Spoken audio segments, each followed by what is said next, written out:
India TV YouTube channel को subscribe करें और बेल आइकन दबाएं। काबुल में भारतीय दूतावास में घुसे तालिबान ने वहां पर दस्तावेज खंगाले, कैंपस में खड़ी कार भी अपने साथ ले गए। सूत्रों के मुताबिक तालिबान लड़ाकों ने काबुल के अलावा हेरात में भारतीय मिशन में ली तलाशी। अफगानिस्तान की मशहूर खिलाड़ी कीमिया यूसुफी ने ईरान में शरण ली। टोक्यो ओलंपिक में अफगानिस्तान की ध्वजावाहक थी। अभी ईरान की शरणार्थी शिविर में ही है कीमिया यूसुफी।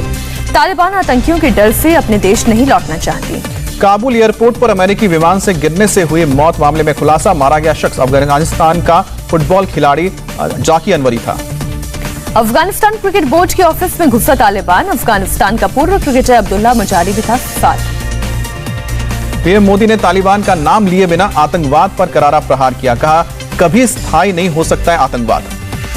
पीएम मोदी ने कहा आस्था को आतंक से कुचला नहीं जा सकता, जितनी बार तोड़ा गया उतनी बार उठ खड़ा होगा सोमनाथ मंदिर। पीएम मोदी ने कहा सोमनाथ मंदिर दुनिया के लिए भरोसा, तोड़ने वाली शक्तियों का अस्तित्व नहीं होगा स्थायी। सोमनाथ को पीएम मोदी ने दी सौगात। सोमनाथ समंदर दर्शन, पैदल पथ और सोमनाथ म्यूजियम का भी उद्घाटन के बाद पीएम मोदी ने कहा आजादी के 75वें साल में और भव्य दिखेगा सोमनाथ मंदिर। अफगानिस्तान में फंसे और भारतीयों को निकालने की तैयारी। वायुसेना का ग्लोब मास्टर विमान पहुंचा ताजिकिस्तान। काबुल लैंड करने की अभी तक नहीं मिली इजाजत। लैंडिंग की मंजूरी मिलते ही C-17 से भारत लाए जाएंगे 280 लोग। इसमें 220 भारतीय और 60 अफगानिस्तान के नागरिक शामिल। वायुसेना का एक विमान हिंडन एयरबेस पर भी तैनात। वायुसेना विमान के काबुल में लैंडिंग के लिए नाटो सेनाओं के साथ कर रही है तालमेल। काबुल गुरुद्वारा कमेटी संघ तालिबान ने मीटिंग की, कहा हिंदुओं और सिखों को नहीं किया जाएगा परेशान। अफगानिस्तान को लेकर ओवैसी ने दिया विवादित बयान। तालिबान के अत्याचार की तुलना भारत से की, कहा भारत की महिलाओं की हालत पर चर्चा क्यों नहीं। ओवैसी ने पूछा अखलाक पीलू खान तबरेज की पत्नी की चर्चा क्यों नहीं होती, इन्हें भी भीड़ के हाथों मौत हुई थी। समाजवादी पार्टी हबीबुर रहमान के बेटे ने भी तालिबान की तारीफ की, कहा अफगानिस्तान की बर्बादी के लिए तालिबान जिम्मेदार नहीं। काबुल एयरपोर्ट से दिल दहलाने वाली तस्वीर सामने आई। कई महिलाओं ने अपने छोटे छोटे बच्चों को जान बचाने के लिए अमेरिका के सुरक्षा बलों के हवाले किया।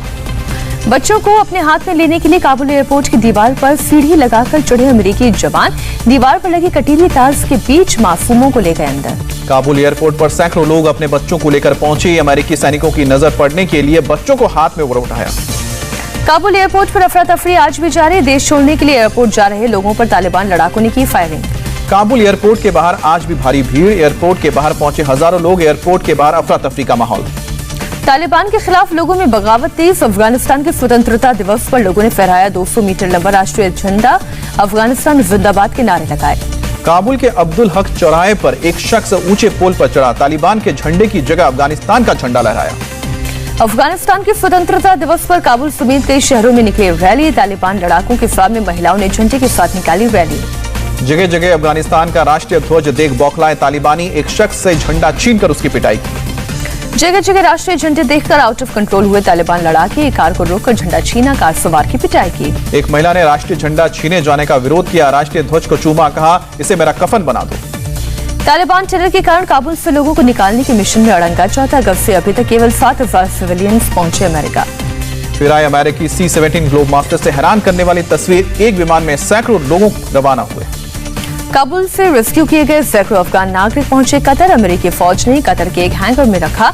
हैंगर में सैकड़ों लोगों के लिए केवल एक टॉयलेट। संयुक्त राष्ट्र सुरक्षा परिषद के मंच से भारत ने आतंकवाद पर दुनिया को चेताया। विदेश मंत्री एस जयशंकर का संबोधन, का आतंकवाद का कोई धर्म नहीं होता, इससे समझौता नहीं करना चाहिए। एस जयशंकर ने भारत में हुए आतंकी हमलों का जिक्र करते हुए पाकिस्तान को घेरा। कहा भारत लंबे समय तक सीमा पार आतंकवाद का कर रहा है शिकार। जयशंकर ने कहा कोरोना और आतंकवाद एक जैसे, जब तक सब सुरक्षित नहीं होंगे कोई सुरक्षित नहीं होगा। अफगानिस्तान की हालत पर नाटो की आज इमरजेंसी मीटिंग। 30 देशों के प्रतिनिधि होंगे शामिल। अफगानिस्तान के हालात पर अमेरिकी राष्ट्रपति जो बाइडेन की नेशनल सिक्योरिटी टीम के साथ बैठक हुई। काबुल एयरपोर्ट पर ऑपरेशन को लेकर चर्चा। तालिबान प्रवक्ता ने कहा अफगानिस्तान में समावेशी सरकार बनाने की कोशिश जारी। तालिबान के अलावा दूसरे राजनीतिक दलों के नेता भी होंगे शामिल।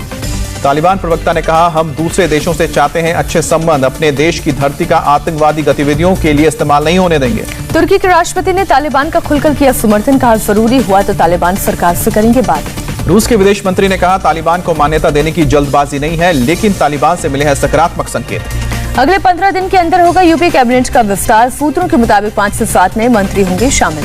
कल रात गृह मंत्री अमित शाह के घर हुई बैठक में कैबिनेट विस्तार पर लगी मुहर। बैठक में सीएम योगी के अलावा बीजेपी अध्यक्ष जेपी नड्डा और यूपी बीजेपी अध्यक्ष स्वतंत्र देव सिंह शामिल हुए। बीजेपी की बैठक में निषाद पार्टी के अध्यक्ष संजय निषाद भी थे मौजूद। निषाद पार्टी के मुताबिक उत्तर प्रदेश चुनाव में निषाद पार्टी को दिए जाने वाली सीटों पर हुई चर्चा। यूपी चुनाव में गठबंधन कर सकती है बीजेपी और जेडीयू का दावा। बिहार से सटे यूपी की 2 दर्जन सीटों पर पार्टी का प्रभाव। कैप्टन अमरिंदर और सिद्धू ने पार्टी और सरकार में तालमेल के लिए 10 सदस्यों की पॉलिसी ग्रुप बनाई। अमरिंदर सिंह करेंगे अध्यक्षता। आज सुबह अमरिंदर और सिद्धू के बीच बैठक के बाद ग्रुप का हुआ ऐलान। ग्रुप में सिद्धू के अलावा पंजाब कांग्रेस के 4 कार्यकारी अध्यक्ष भी शामिल। पंजाब कांग्रेस भवन में मंत्रियों के रोस्टर के बैठने के प्रस्ताव पर हुई बैठक। प्रदेश अध्यक्ष नवजोत सिंह सिद्धू ने ट्वीट की तस्वीरें। सोनिया गांधी ने आज बुलाई विपक्ष की बड़ी बैठक। शरद पवार, ममता बनर्जी और उद्धव ठाकरे समेत कई नेता वर्चुअली शामिल होंगे। संजय राउत ने कहा, सोनिया की बैठक में वीडियो कॉन्फ्रेंसिंग के जरिए शामिल होंगे उद्धव ठाकरे। 2024 लोकसभा चुनाव और आगामी विधानसभा चुनाव पर होगी चर्चा। आरजेडी में बड़ा विवाद। तेज प्रताप बोले, प्रदेश अध्यक्ष जगानंद पर कार्रवाई नहीं हुई तो पार्टी की किसी भी गतिविधि में वो हिस्सा नहीं लेंगे। तेज प्रताप के बयान पर बोले जगदानंद सिंह, मुझे नहीं पता कि वो नाराज है, वो छोटी सी बात का मुद्दा बनाना चाहते हैं। केंद्रीय मंत्री नारायण राणे की जन आशीर्वाद यात्रा पर भारी सियासत। राणे के बाल ठाकरे स्मारक पर श्रद्धांजलि देने के बाद शिव सैनिकों ने दूध और गौमूत्र से शुद्धिकरण किया। नारायण राणे की जन आशीर्वाद यात्रा को लेकर मुंबई पुलिस ने दर्ज की एफआईआर। आयोजकों के खिलाफ कुल 7 एफआईआर दर्ज। शुद्धिकरण पर नारायण राणे के शिवसेना पर पलटवार। पूछा, मुझे रोकने के लिए क्यों नहीं तन कर खड़े हो जाते हैं उद्धव ठाकरे। जम्मू कश्मीर के अवंतीपोरा में एनकाउंटर पंपोर इलाके में सुरक्षा बलों ने हिजबुल मुजाहिदीन के 2 आतंकियों को किया ढेर। कुलगाम में आतंकियों ने अपनी पार्टी के नेता गुलाम हसन की गोली मारकर हत्या की। आतंकी की तलाश जारी। असम राइफल्स की लोंगलई बटालियन ने मिजोरम में भारत म्यांमार सीमा के पास हथियार और गोला बारूद का जखीरा बरामद किया। 3 पिस्टल, 174 कारतूस, 3 किलो विस्फोटक, 9 डेटोनेटर और मोबाइल फोन के साथ ही आईईडी बरामद। एनआईए ने अमृतसर में ड्रोन से विस्फोटक गिराने के केस को अपने हाथ में लिया। टिफिन में मिले थे विस्फोटक। पंजाब हरियाणा हाईकोर्ट ने भ्रष्टाचार मामले में गिरफ्तार पंजाब के पूर्व डीजीपी सुमेध सिंह सैनी की रिहाई का आदेश दिया। गिरफ्तारी को कानून की प्रक्रिया का दुरुपयोग करार दिया। पूर्व प्रधानमंत्री राजीव गांधी की 77वीं जयंती आज। राहुल गांधी ने वीरभूमि जाकर श्रद्धांजलि दी। गुलाम नबी आजाद और अधीर रंजन चौधरी ने भी श्रद्धांजलि दी। प्रधानमंत्री नरेंद्र मोदी ने भी दी राजीव गांधी को श्रद्धांजलि। ट्वीट कर दिया ट्रिब्यूट। पूर्व प्रधानमंत्री राजीव गांधी के जन्मदिन को सद्भावना दिवस के रूप में मनाएगी यूपी सरकार। राजीव गांधी की जयंती पर फैसला लिया। सीबीआई ने बंगाल में चुनाव बाद हिंसा की जांच के लिए बनाए 4 एफआईटी। कलकत्ता हाईकोर्ट ने कल सीबीआई को सौंपी थी हिंसा की रिपोर्ट। यूपी के पूर्व मुख्यमंत्री कल्याण सिंह की हालत और बिगड़ी। लखनऊ के पीजीआई में वेंटिलेटर पर है कल्याण सिंह। डॉक्टर्स के मुताबिक किया जा रहा है डायलिसिस। कानपुर के विकास दुबे एनकाउंटर की जांच के लिए बने 3 सदस्यों के आयोग ने पुलिस को दी क्लीन चिट। कहा, पुलिस के दावे और सबूत में अंतर नहीं। उत्तर प्रदेश के पूर्व मंत्री बशीर चौधरी गिरफ्तार। बशीर के खिलाफ आगरा में दर्ज हुआ था ट्रिपल तलाक का मामला।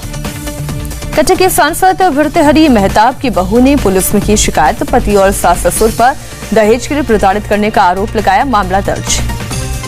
केंद्रीय मंत्री अनुराग ठाकुर ने कांग्रेस पर कसा तंज। कहा, उम्मीद करता हूं कि 2024 तक कांग्रेस पार्टी अपना अध्यक्ष चुन लेगी। ओबीसी बिल बना कानून। राष्ट्रपति ने किए हस्ताक्षर। अब राज्यों को अपनी ओबीसी सूची तैयार करने का अधिकार। 16 महीने बाद कल से रात में हो सकेगा ताजमहल का दीदार। प्रशासन ने इस महीने सप्ताह में 3 दिन 150 लोगों को एंट्री की इजाजत दी। भारतीय सेना के जवानों ने किया गन ड्रिल का प्रदर्शन। सिक्किम में हुआ गन ड्रिल का प्रदर्शन। बॉर्डरलेस वर्ल्ड फाउंडेशन ने जम्मू कश्मीर के लोगों के लिए 5 एम्बुलेंस दान किए। रक्षा मंत्री राजनाथ सिंह ने झंडा दिखाकर एम्बुलेंस रवाना की। देश में एक दिन में कोरोना के 36,000 से ज्यादा नए केस आए सामने। 24 घंटे में 543 लोगों की मौत। केरल में कोरोना के 21,116 नए संक्रमित पाए गए हैं। 24 घंटे में 197 लोगों की जान गई है। पश्चिम बंगाल के कलबुर्गी के बाजार में वर्मा लक्ष्मी पूजा का सामान लेने के लिए उमड़ी भीड़। बिना मास्क और सोशल डिस्टेंसिंग के कोरोना नियमों का उल्लंघन हुआ। कर्नाटक सरकार ने राज्य में गणेश चतुर्थी के पब्लिक सेलिब्रेशन पर रोक लगाई। कोरोना महामारी के चलते फैसला। यूपी के मुरादाबाद की जेल में 3,350 लोगों को लगी वैक्सीन की पहली डोज। 1,752 लोगों को लगी दूसरी डोज। दिल्ली के कई इलाकों में झमाझम बारिश। उमस से लोगों को राहत। यूपी के गैंगस्टर में शामिल एसपी का खौफ।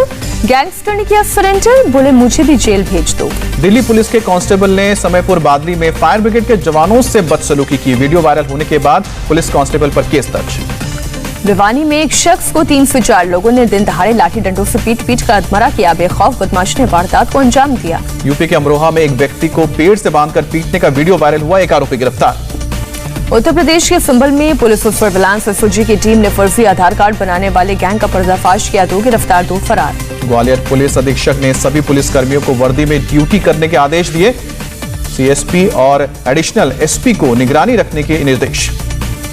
तेलंगाना में हैदराबाद पुलिस ने जाली नोट छापने वाले 5 लोगों को गिरफ्तार किया। 16 लाख रुपए की फेक करेंसी बरामद। मिजोरम में 2 अलग अलग जगह पर असम राइफल से विदेशी मूल के सिगरेट के 502 केसेस बरामद किए और जब्त सामान की कीमत है 6 करोड़ 52 लाख रुपए। नोएडा में बदमाशों के हौसले बुलंद, दिन दहाड़े बंदूक की नोक पर कलेक्शन एजेंट से 15 लाख लूट कर पुलिस जांच में जुटी। कुल्लू में वैष्णव देवी मंदिर के पास एक बस में अचानक आग लगी। पार्किंग में बस खड़ी थी, दमकल की गाड़ियों ने आग पर काबू पाया। अफगानिस्तान में तख्ता पलट होने की सूरत के कारोबारियों का हुआ नुकसान। बुरके के लिए 400-500 करोड़ रुपए का कपड़ा जाता था अफगानिस्तान। जम्मू कश्मीर के अर्निया सेक्टर में महिलाओं ने मनाया रक्षाबंधन का त्यौहार। बीएसएफ जवानों को राखी बांधी। अमेरिकी संसद के बाहर विस्फोटक से लदे हुए संदिग्ध ट्रक की खबर से मची सनसनी। दावा करने वाले शख्स ने किया सरेंडर। पुलिस ने ट्रक ड्राइवर को हिरासत में लिया। ट्रक की जांच जारी, आरोपी के घर की तलाशी। टोक्यो ओलंपिक में सिल्वर मेडल जीतने वाले पोलैंड की मारिया आंद्रेजेक ने अपना मेडल किया नीलाम। 8 महीने के बच्चे की हार्ट सर्जरी के लिए की नीलामी। बीसीसीआई ने रणजी ट्रॉफी के शेड्यूल में बदलाव किया। अब 5 जनवरी से 20 मार्च तक चलेगा टूर्नामेंट। फास्ट एंड फ्यूरियस 10 की रिलीज का ऐलान। 7 अप्रैल 2023 को अमेरिका के सिनेमाघरों में आएगी film. Indian film festival of Melbourne ने पंकज त्रिपाठी को दिया सम्मान। एक्टर को डाइवर्सिटी इन सिनेमा अवार्ड से नवाजा गया।